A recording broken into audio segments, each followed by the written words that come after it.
उत्तर प्रदेश में योगी आदित्यनाथ की जबरदस्त वापसी हुई है। अखिलेश यादव की लाख कोशिशों के बाद भी बीजेपी ने प्रचंड जीत हासिल की है। ऐसे में सपा के नेताओं की नींद गायब हो गई है। उन्हें मालूम है कि अब अगले 5 सालों तक बुलडोजर बाबा ही यूपी में रहेंगे। ऐसे में अखिलेश के बाद सबसे ज्यादा बेचैन स्वामी प्रसाद मौर्य हैं। चुनाव से पहले मौर्य बड़ी बड़ी बातें कर रहे थे। बीजेपी को सत्ता से बाहर उखाड़ फेंकने के दावे किए फिर रहे थे और अखिलेश को सीएम बनाने चले थे। लेकिन अखिलेश को सीएम बनवाना तो दूर की बात है, मौर्य खुद चुनाव हार गए। जिसके बाद मौर्य तिलमिलाए हुए हैं। वो बीजेपी की जीत पचा नहीं पा रहे हैं और अपनी हार का ठीकरा ईवीएम पर फोड़ने में जुटे हैं। स्वामी प्रसाद मौर्य ने बड़ा बयान देते हुए ईवीएम पर सवाल उठाए हैं।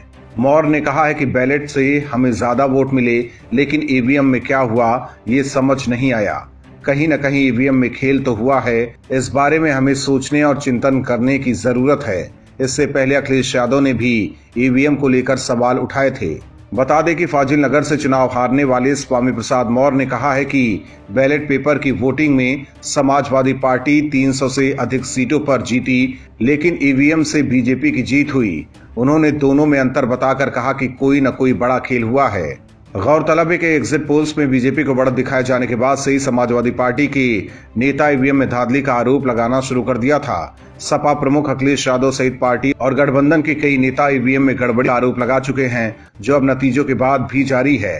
दरअसल ये पहली बार नहीं है। बीजेपी की जीत के बाद विपक्षी नेता अपनी हार का ठीकरा ईवीएम पर ही फोड़ते रहे हैं, लेकिन जब वो जीतते हैं तो ईवीएम पर चुप्पी साध लेते हैं। स्वामी प्रसाद मौर्य भी वही कर रहे हैं। हारने के बाद वो भी विपक्ष की इस परंपरा को आगे बढ़ा रहे हैं।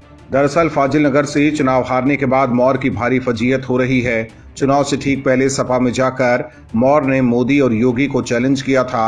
वो अपने आप को नेओला बता रहे थे और बीजेपी और आरएसएस को खत्म करने के खोखले दावे कर रहे थे, लेकिन लोगों ने उन्हें नकार कर ये बता दिया है कि मोदी और योगी का अब तक कोई तोड़ नहीं है। Bureau report, OMH news. और भी वीडियोस देखने के लिए चैनल को सब्सक्राइब करें और बेल आइकन को दबाएं।